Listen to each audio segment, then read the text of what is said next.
Hi, Professor Levy-LeBeau. Hi, my name is Kristen Dean. I'm a PA student today. Hi. I'm going to be doing your head-to-toe examination if that's all right with you. Yes.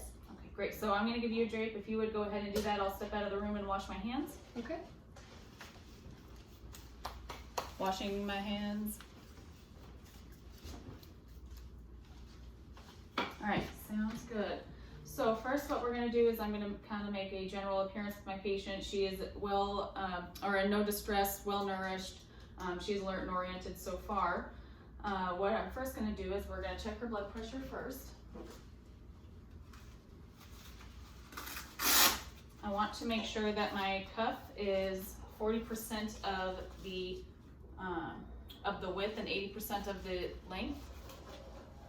I'm going to place it 2.5 centimeters above the AC crease.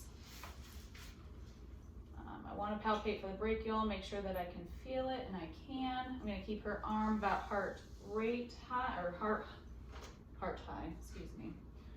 I'm going to inflate the cuff while palpating her radial artery and see where it cuts off at. About 120. So I'm going to add 30 millimeters of mercury onto that to inflate to 150.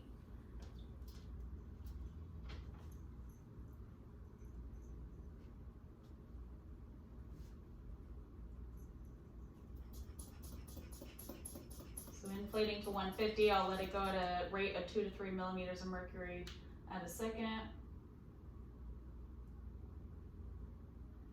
And her blood pressure systolic is 124 over 76, which for her is normal.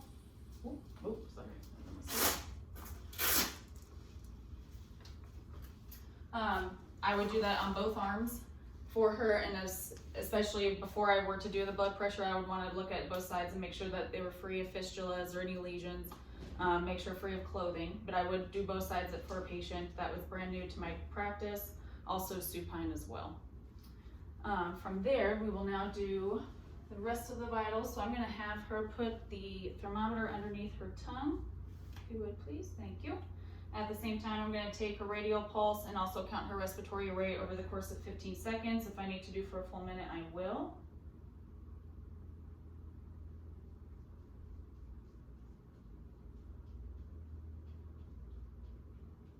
Okay, so rate was about 15 over the course, or excuse me, yeah, 15 over the course of the 15 seconds, so times that by 4, around 60 or so.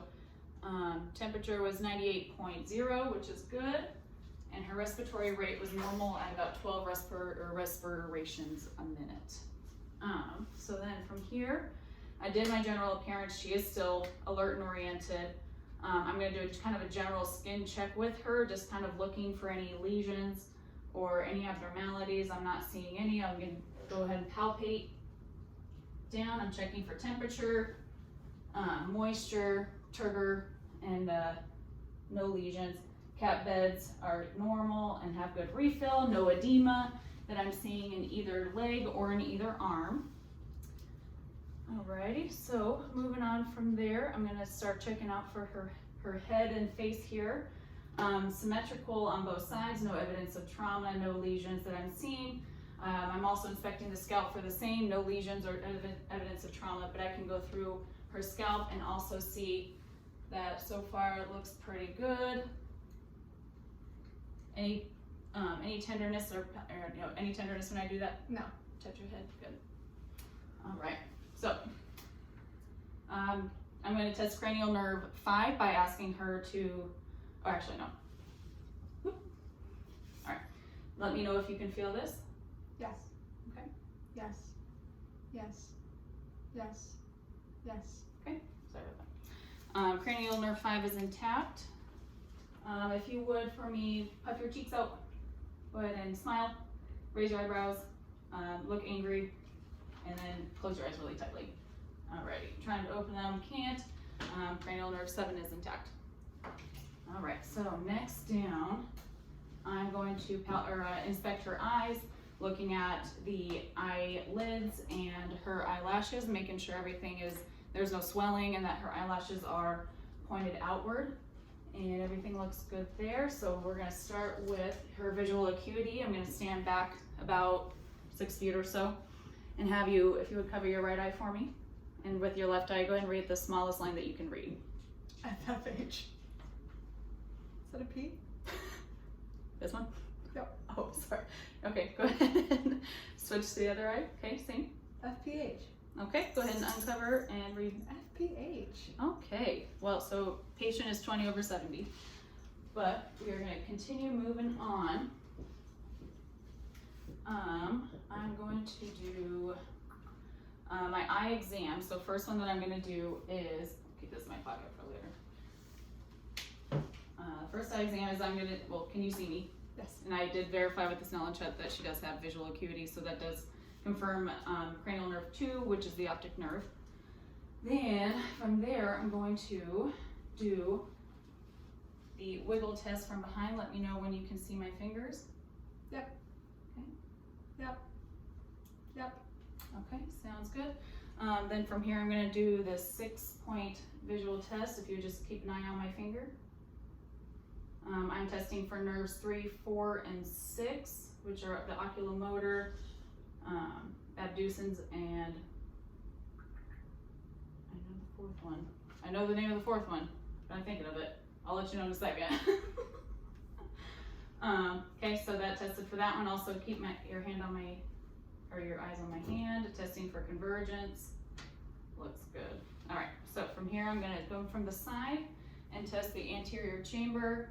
Looking at her eye, looks clear, free of lesions, not seeing anything, especially in the irises, no lesions there, and no cloudiness. Same for this side as well. Looks clear. No shadowing on the irises at all. Every eye exam I do bilaterally. Okay, so the next one I'm going to test for the direct and consensual. If you would just hold one eye over here and just look back behind me. Okay, go to the other eye and uncover. Okay. All right, everything looks good there. Again, optic nerve is intact. And then next test that I'm gonna do is, I would right now do the corneal reflex, but I will not be succumbing my patient to that today. So, all right. So now we're gonna go over the fundibulum, and let me just turn that on real quick. Okay, with my right hand and my patient's right side, in my right eye, I'm gonna take a look from a 15-degree angle, and I'm looking for the red reflex. I am visualizing the arteries, veins, and the optic nerve, or optic disc on both sides. Switching hands to the left, looking at my patient's left eye with my left eye. Looking for optic reflex, or the red reflex, veins, arteries, and the optic disc as well. Alright, from there now I do want to palpate, just make sure everything looks good. Lacrimal glands, any tenderness there? No. Good. Okay, I'm going to also test the intraocular pressure. Any pain or tenderness? No. Good. Alright, so moving on from there, I'm going to go down to the nose, and I'm going to first inspect her nose, make sure that it is symmetrical. If there's no, I guess, deviation from one side to the other, I will take a look at her nose in a second, but just from the outside, deviation looks well as well. Do a little palpation here. Is there any pain or tenderness to that? No. Good. Alright, so using my otoscope here, go ahead and look at that. Alright. Deviation is normal. The turbinates are pink, not swollen, no polyps that I'm seeing, and yeah. Alright, I'm going to have you plug one side of your nose for me. Close your eyes, and what is the scent? Coffee. Alright, go ahead and switch sides there. 7. Alright. That is testing the olfactory nerve 1. Okay, so then we're gonna move on down to the mouth, and I'm gonna get my tongue depressor here.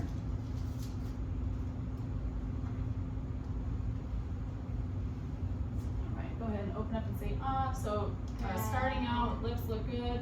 I did just witness the uvula lift, so that does indicate that cranial 10 is good. Go ahead and reopen again. Inside of the mouth is pink, moist, no scarring. The soft palate and the hard palate look good. The tonsils are not swollen. The gingivitis, or no gingivitis, good dentition, good mucous membranes. Everything looks intact there. All right, so we're gonna move on. I did bypass the ear, so I'm gonna quickly do that one real quick. So I'm gonna take a look at both ears and make sure, one, that they are symmetrical, the shape is normal with both of them, and that they're free of lesions. I'm gonna pull up on the pinna, press on the mastoid in the back, and squeeze on the tragus for both ears. Is there any tenderness? No. Okay, good. So no tenderness there. I do want to take a look inside of the external auditory canal, make sure there's no discharge or lesions there. So now we'll take a look inside. Oh, let me switch out my guy here.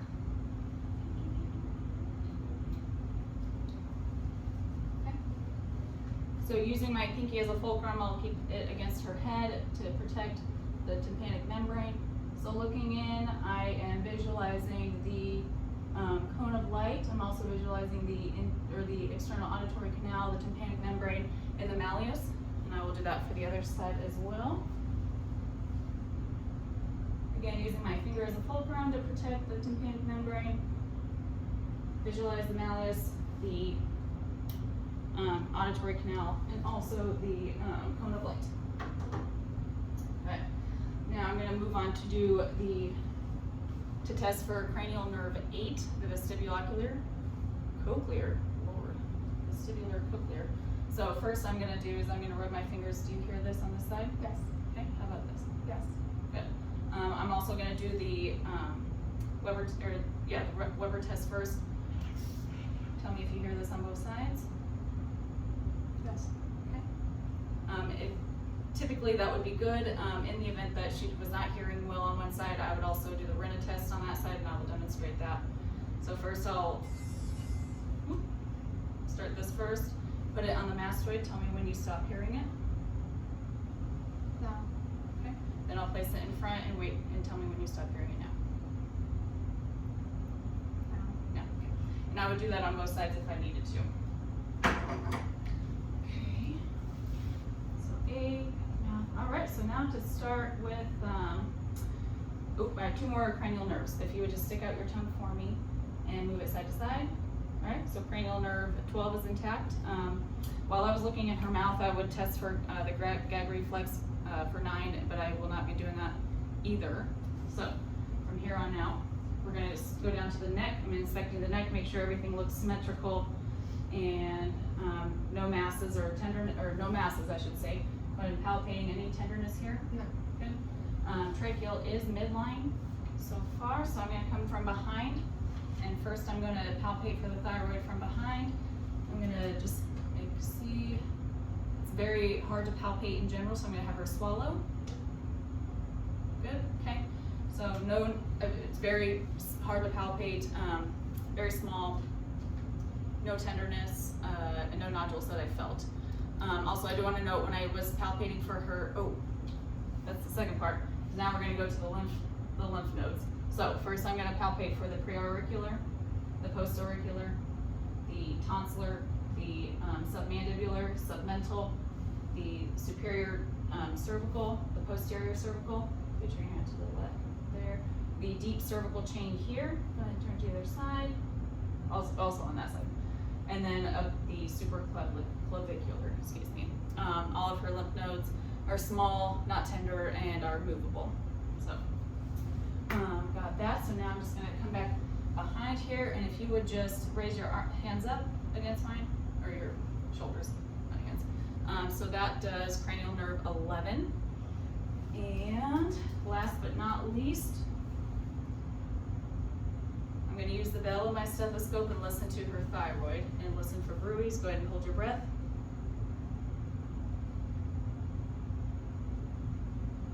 Good. Everything sounded, well, there was no sound. There was no sound of bruits there. So we'll stick with that. Okay. Next, I'm going to move on to the chest, the thorax. I'm going to start with the posterior. If I can have you just turn around a little bit there. All right. So first one I'm gonna have you do is bring your arms together forward and take a deep breath in and out again, and then breathe normally. She has symmetrical rise and fall of the chest. I'm not seeing any intercostal retractions. Her AP lateral ratio is 1 to 2, and she's not in any respiratory distress. So what I'm going to do is go ahead and take another deep breath. Her expansion is symmetrical on both sides. I would also do a diaphragmatic expansion at this point, but I'm going to hold off on that one, but a normal reading for that would be between 3 to 5 centimeters of movement. So from there, I'm going to I want to feel her lung area. Make sure let me know if there's any tenderness here. No.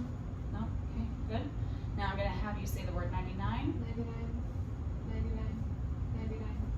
99. Okay. And that I was testing the tactile frenitus. Everything looked, everything was equal on both sides. Vibration was symmetrical as well. Next, I'm going to do some percussion. I'm going to always start in the upper right hand of the patient's shoulder and then move in a ladder pattern all the way down.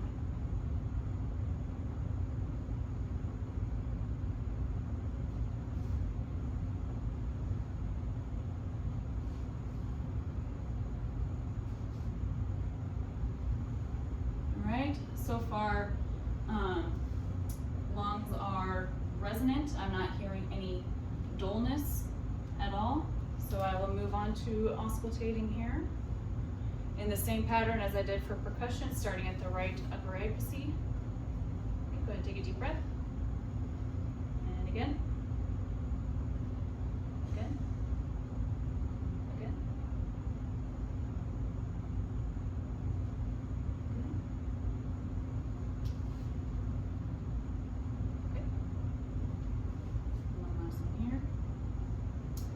Lung sounds are clear, no bronchi rails or wheezing in any of the lung fields. So now I'm going to have her turn around again here and we'll do the anterior portion. So same thing here. What I'm going to do first is watch her take a deep breath in. Go ahead and take a deep breath. Again, rib expansion looks symmetrical on both sides. Again, no intercostal retractions that I can see, and she's still not in any respiratory distress. So next I'm going to do the tactile frenitus. Again, go ahead and say 99. 99. 99. 99. 99. And vibrations were both symmetrical and normal on both sides, but percuss first. Again, starting up at the right shoulder for the patient and moving my way down in a ladder fashion.